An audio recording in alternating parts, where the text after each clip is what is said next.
Perpaduan merupakan teras pembentukan sebuah negara bangsa yang merupakan matlamat dan idaman akhir yang ingin dikecapi. Perpaduan akan mampu terbentuk apabila seluruh masyarakat tanpa mengira kaum bekerjasama menjayakannya.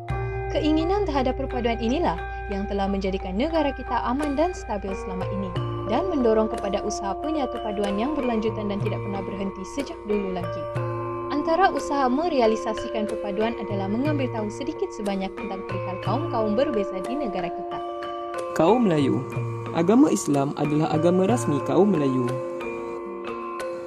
Bahasa rasmi orang Melayu adalah bahasa kebangsaan iaitu bahasa Melayu. Pakaian tradisional adalah baju Melayu untuk lelaki dan baju kurung untuk perempuan. Makanan orang Melayu lazimnya berasaskan lemak seperti nasi lemak dan lemang.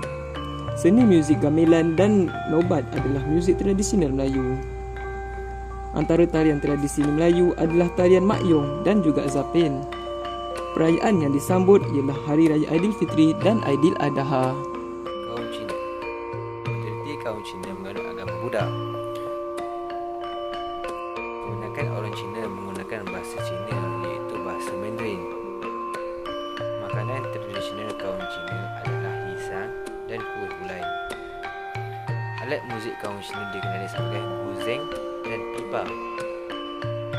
Tarian singa dan tarian kipas amat popular di Malaysia. Pakaian tradisional kaum Cina adalah samfu bagi lelaki dan cengsang bagi perempuan. Perayaan utama kaum Cina adalah Tahun Baru dan Pesta Tanglong. Kaum India. Kebanyakan orang India beragama Hindu. Bahasa yang digunakan adalah bahasa Tamil. Makanan orang India adalah maruku dan roti canai. Alat muzik orang India ialah dolak dan manjira. Tarian tradisional adalah Bharatanatyam dan Odissi. Kurta dan sari adalah pakaian orang India. Perayaan kaum ini ialah Deepavali dan Pongal. Kaum Bajau. Kaum ini kebanyakannya beragama Islam. Bahasa yang digunakan adalah Udian dan Sama.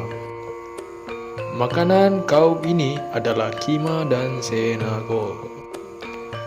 Tarian tradisional kaum ini adalah igal-igal.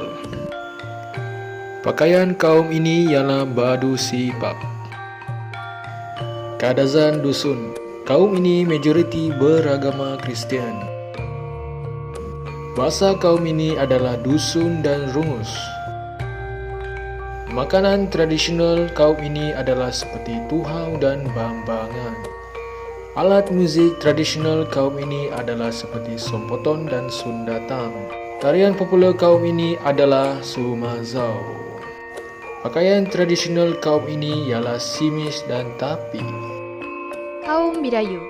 Kebanyakannya menganuti agama Kristian di samping mengamalkan pemujaan nenek moyang dan semangat. Bahasa Bidayu terbahagi mengikut tempat seperti Bidayu Syrian dan Bidayu Bau. Makanan tradisionalnya seperti ayam siok dan sup ponas.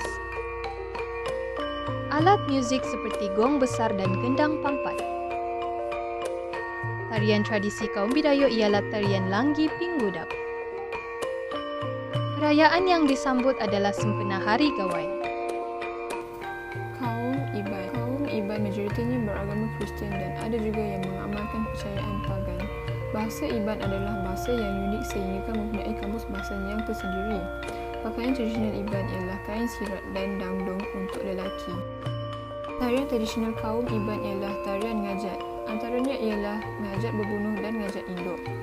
Makanan tradisional mereka ialah umai dan manuk panso. Kaum Dayak. Ramai kaum Dayak beragama Kristian di samping segelintir mereka beragama Islam. Dayak mempunyai 4 bahasa iaitu Dayak Agabak, Tahul, Tenggalan dan Tidung. Masyarakat Dayak biasanya memakai baju cantik dan berwarna-warni. Makanan tradisional mereka seperti ubud kelapa dan ulat sagu. Alat muzik yang utama dikenali sebagai sapek. Tarian tradisi Dayak ialah tarian burung engkang. Kaum Dayak menyambut Hari Gawai setiap 1 Jun. Usaha seterusnya ialah melalui medium interaksi yang terbahagi kepada 3. Yang pertama ialah media sosial seperti Facebook, YouTube, Instagram, dan Twitter. Keberkesanan penyampaian mesej-mesej mengenai perpaduan kaum adalah tinggi bagi pengguna-pengguna media sosial. Hal ini dapat dilihat melalui jumlah pengguna yang menggunakan platform seperti Facebook yang hampir daripada separuh rakyat Malaysia, yaitu sebanyak 17.72 juta rakyat. Yang kedua adalah media elektronik seperti televisyen dan radio, di mana televisyen memainkan peranan paling penting dalam memupuk perpaduan kerana majoriti rakyat mempunyai televisyen sama ada di rumah atau di kedai-kedai makan. Berita-berita rasmi seperti TV3, Astro Awani, iklan-iklan serta drama atau filem berunsur integrasi dapat ditonton oleh seluruh rakyat. Secara tidak langsung, mesej perpaduan akan dapat disampaikan dan semangat perpaduan akan semakin meningkat dalam diri rakyat. Ketiga, interaksi secara bersemuka. Semangat perpaduan seharusnya disemai sejak dari kecil, khususnya pada peringkat persekolahan, di mana guru dan pihak kerajaan perlu menyediakan lebih banyak aktiviti dan pengisian berkaitan. Amalan ziarah menziarahi ketika kenduri dan sambutan perayaan juga akan menyemarakkan semangat perpaduan, di mana masyarakat berkongsi kegembiraan dan menerima adat dan budaya masing-masing. Kesan medium interaksi terhadap perpaduan berdasarkan isu kuil Seri Maha Mariaman. Menurut pendapat Datuk Seri Anwar Ibrahim melalui temu ramah beliau di Astro Awani pada 2018, boleh disimpulkan medium seperti televisyen penting dalam membantu menyelesaikan masalah dan ketegangan antara kaum akibat kurangnya penjelasan dan fakta yang sahih sebelum ini. Manakala, menurut salah seorang pensyarah UKH Ampler, medium interaksi seperti media sosial perlu diguna pakai dengan bijak untuk menyebarkan perkara benar dan sahih, bukan sebagai platform melagakan kaum.